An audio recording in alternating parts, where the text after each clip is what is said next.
A very good o'clock, dear students. Here I am Nikita ma'am, your geography teacher. Students, today let us talk about other topics of the chapter that are left out from chapter 10, that is human resource.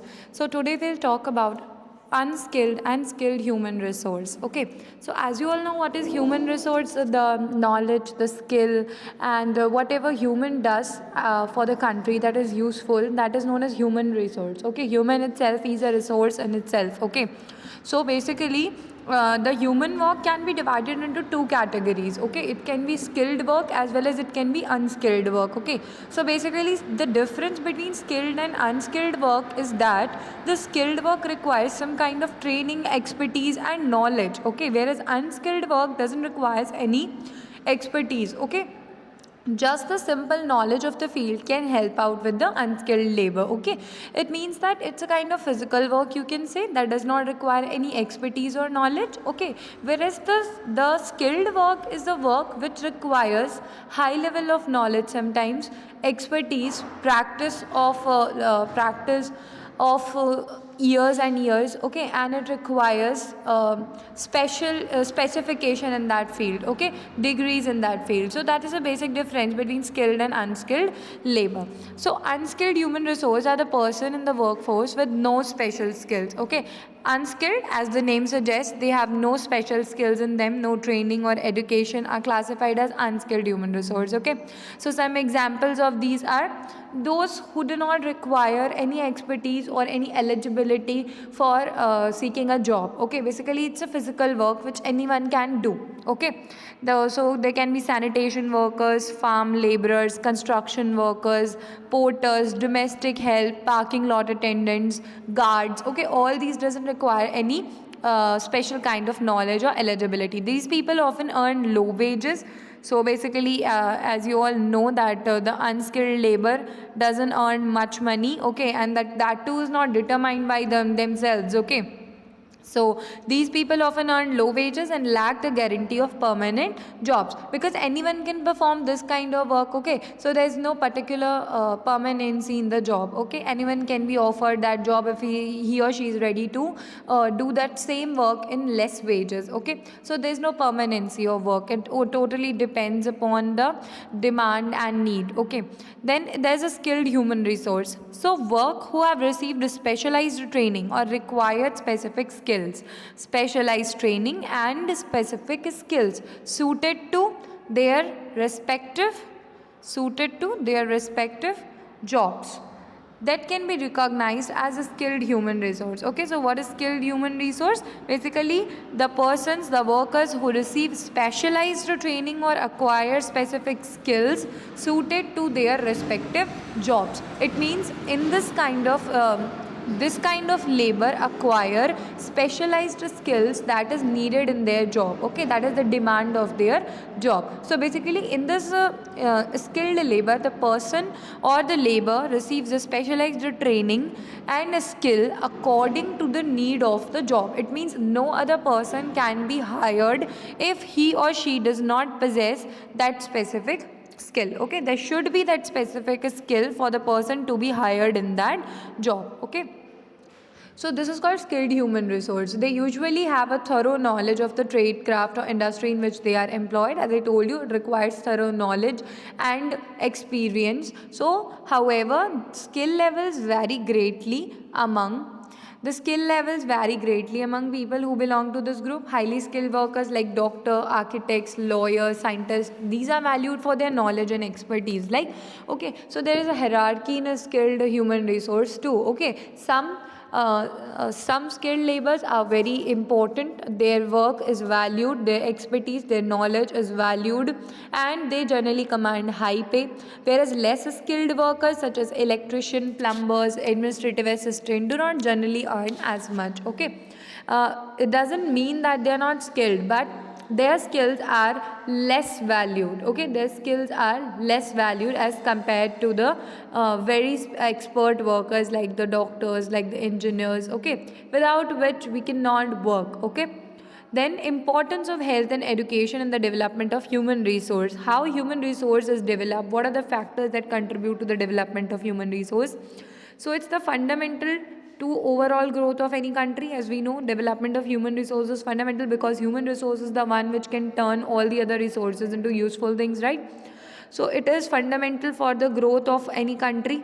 For the development to take place, a country needs to ensure that its people have access to educate, health and educational facilities. Okay, so to make the skilled or unskilled, doesn't matter, skilled or unskilled, both kinds of human resource should be in a healthy condition and should be provided educate educational facilities. Okay, good health is very vital, not for the well-being and happiness of an individual, but also for the economic progress of the nation. Okay, because nation is built up by the people itself only, and then people will be healthy and educated, the country will automatically progress. Okay, good health allows people to work faster and more efficiently. So basically they are all joint people, jointly all people are working for the sake of the country. Okay, the GDP of the country, that is the indicator of the growth. It is what? It is basically the sum of the production, that is the sum of all the production that happens in a country in a particular year. Okay,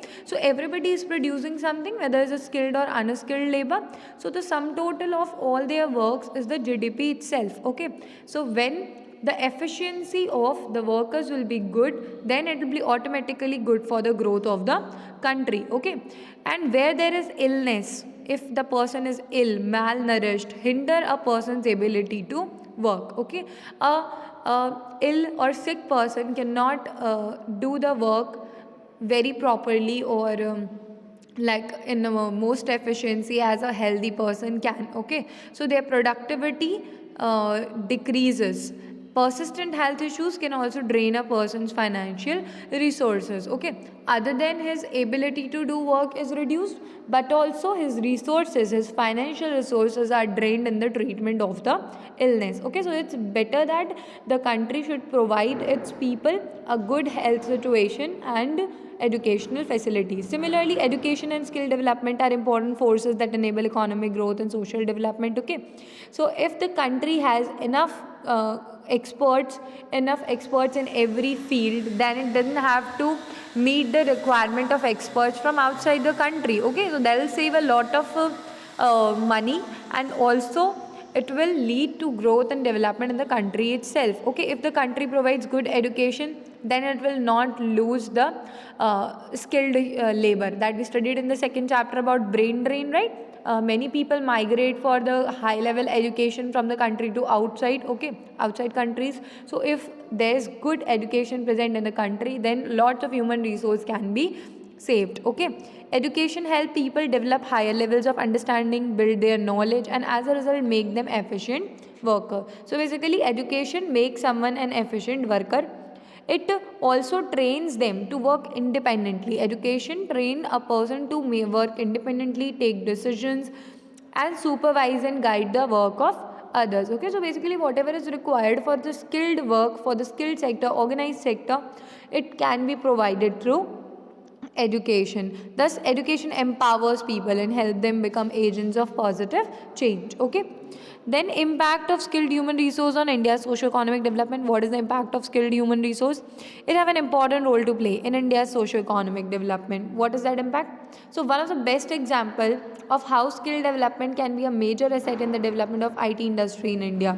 Today, India is among the top providers of IT services in the world. Okay, one example can be seen in the outstanding growth of IT industry in India in Bengaluru, that is known as the Silicon Valley of India or the technical hub of India. This is because of the country's indigenous skilled labor. Okay, so that now the country has become one of the greatest exporter as well as the top service provider of IT services in the world. Okay, right now itself the top 10 IT companies who are providing their services, out of which 4 companies were from India. Okay, and the industry which is mainly dependent on skilled human resource contribute 9.3% to the GDP of India. This industry, this technical industry or IT industry, which is mainly dependent on skilled human resource, obviously that that industry requires totally skilled people, right? So this contributes to 9.3% of the GDP of India. Okay, that's a huge share and provides employment to millions of people. So this has been facilitated by investment in training by the government and private organizations. So that is obvious that this has been possible only because of the investment that the government has made in skill development in the country, in the universities, in the IIT institutions that are providing this kind of education to the people. Okay. So currently, however, many countries of the world, including India, are experiencing a shortage of properly trained skilled workers across various sectors. There is a shortage of skilled workers in every country, every developing country, including India, in various sectors. For example, most low skilled workers like plumber, construction worker, electrician do not receive proper training and learn through their peers or on the job. Okay, so one of the reason behind this that is the facility for training currently available in India are highly underdeveloped. Okay, you must all have known that the workers that come to our home, the low skilled workers like the plumbers, the electricians, most of them haven't received any kind of formal education. Okay, they do not receive any formal education. Basically, they learn the skill from their peers otherwise, or from their parents, or while working on the job. Okay, so this is because the facilities of training are very underdeveloped in the country. By 2030 it is estimated that 65% of India's population will be under the age of 35, so making India one of the world's youngest population. Okay, it is estimated that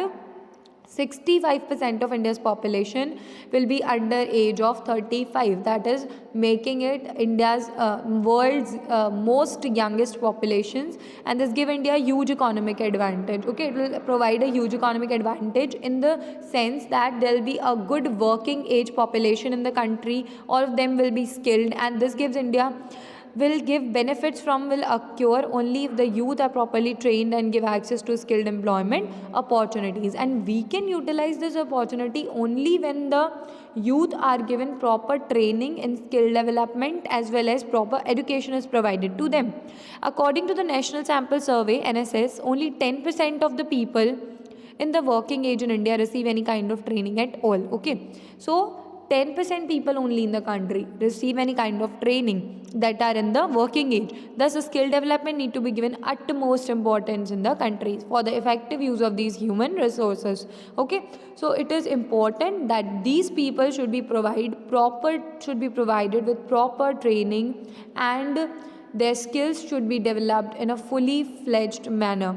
In our country, the Ministry of Education is responsible for ensuring that skills and knowledge and competency of human resources are adequately developed. So this is the task of Ministry of Education in the country. The Indian government has taken few initiatives. What are those initiatives? Let us see. For the development of workforce, first is the Skill India initiative. The Ministry of Skill Development and Entrepreneurship was formed in July 2014 to improve employability by focusing on skill development efforts across the nation. तो इस ministry को बनाया गया था skill development पे focus करने के लिए, ठीक है, ताकि ज़्यादा लोगों को एम्प्लॉयमेंट मिल सके. Recent statistics show that more than 1 crore fresh candidates have been introduced into Indian workforce thanks to the Indian government Skill India initiative. ठीक है, तो इस इनिशिएटिव की वजह से 1 करोड़ से ज़्यादा नए स्किल्ड वर्कर्स, फ्रेश कैंडिडेट्स जो हैं वो इंडियन वर्कफोर्स में इंट्रोड्यूस हुए हैं. This will help reduce unemployment. इससे अनएम्प्लॉयमेंट कम होगी. ऑब्वियसली जब उनके पास स्किल नहीं थी तो वो अनएम्प्लॉयड थे, और इससे क्या होगा कि जो स्किल्ड लेबर की डिमांड है मार्केट में और सप्लाई है उसके बीच का गैप भी कम होगा. देन प्रमोटिंग स्टार्टअप्स या ब्रेन ड्रेन और migration of high skill professional to develop country is one of the biggest challenges facing India. ये मैंने अभी आपको बताया. I told you that the brain drain of a highly skilled human resource from the country is the most important challenge that country is facing. So to counter this challenge, government is offering scholarships, promoting startups in the country, providing good facilities for the research and development in the country, right? So these with the association with IITs, NITs and some central universities. Okay, these projects have been started with association to IITs, NITs, that is educational universities. These would nurture the startups and handhold them for a period of 5 years or till they reach the stage of commercialization. Okay, so it's basically the initial help that is being provided to the new ideas of the youth, okay, for some period, and then they'll be independent by themselves. Okay, then next is Rashtriya Madhyamik Shiksha Abhiyan. RMSA. So this aims to address the concern of secondary education by improving school infrastructure through the construction of additional classroom, laboratories, toilets, blocks, libraries. Till date, 10,513 new secondary schools have been approved under the scheme. Okay, so this is about the development of secondary education in the country. Then teacher training, it's also another focus of human resource development, because teachers are the most important resource of the country, right? Some of them steps is taken in regard to include the enhanced use of e-governance in teacher education by National Council for Teacher Education, okay, NCTE. So these steps have been taken now to modernize the education, to introduce e-governance in the education, right? So NCT for better regulation of the sector and the certification of teacher education institutes by NCT for better management and improved quality of teacher education. For all these goals, there have been e-governance in the Ministry of Education. Pradhan Mantri Kaushal Vikas Yojana. So this is basically another program, PMKVY, a flagship scheme for MSDE, that is Madhyamik Shiksha. This policy has been designed to benefit the unemployed people, okay, and the key goal of a scheme is to enable Indian youth to take up industry relevant skill training, okay. So this program will provide the people with industry required training, जो industry relevant skill training होगी वो यहाँ पर इन्हें दी जाएगी. Sunaina Samriddhi foundation, one of the 187 training partner registered with the National Skill Development Corporation, is playing a key role in providing sustainable livelihood opportunities to Indian youth. Okay, so the Sunaina Samriddhi Foundation is playing an important role in providing skill development to the people, sustainable livelihood opportunities to Indian youth. Okay, that's all for the chapter. Thank you. If you have any doubt, do ask me.